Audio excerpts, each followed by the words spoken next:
You call me a stranger. Hi, this is Ron Palmer from Fixed Family Courts, and I'm here to give you First Amendment Truth Bomb number 4.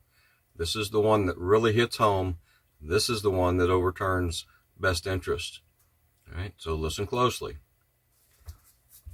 Depriving a person of First Amendment freedoms, even for short periods of time, creates irreparable harm to that person. Here's the thing. When a government official violates your First Amendment rights without providing all of the guarantees that the Constitution demands, that government official is injuring you. This is true even for judges, even for child custody judges. There are no special rules under the First Amendment for child custody judges. Don't let them tell you otherwise, because there aren't any. The Supreme Court stated it this way. It is clear, therefore, that First Amendment interests were either threatened or in fact being impaired at the time relief was sought. The loss of First Amendment freedoms for even minimal periods of time unquestionably constitutes irreparable injury.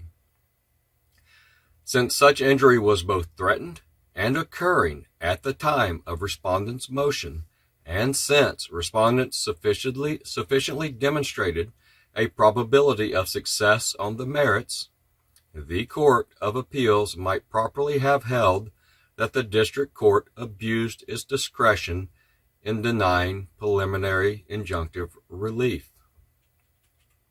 Now, we'll talk about the injunctive relief in a minute, but first let's look into some other words the court used. So the court used the word unquestionably. They chose to use that word. It wasn't my word. I didn't create it. I read what they wrote. And that means there can be no doubt whatsoever. If your judge violates your First Amendment rights or your child's First Amendment rights without first providing all constitutional guarantees, your judge is guilty beyond a reasonable doubt of causing unlawful injury to you and to your child. Now, this is hugely important in family law because when your judge deprives your child of First Amendment rights by limiting the times, the places, and the manner in which you and your child can associate together, your judge violates your child's First Amendment rights.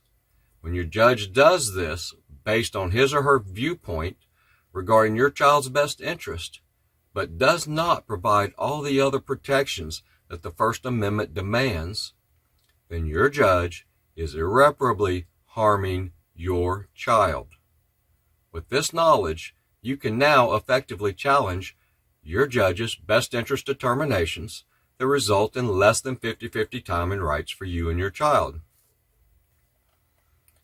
So how can your judge be acting in your child's best interest if your judge is irreparably harming your child? That's the rub. They claim all these things are in your child's best interests.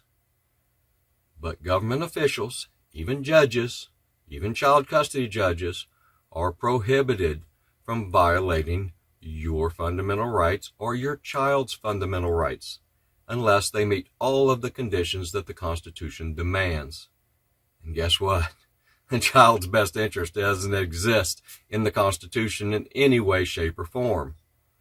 Okay? It is not a constitutional imperative.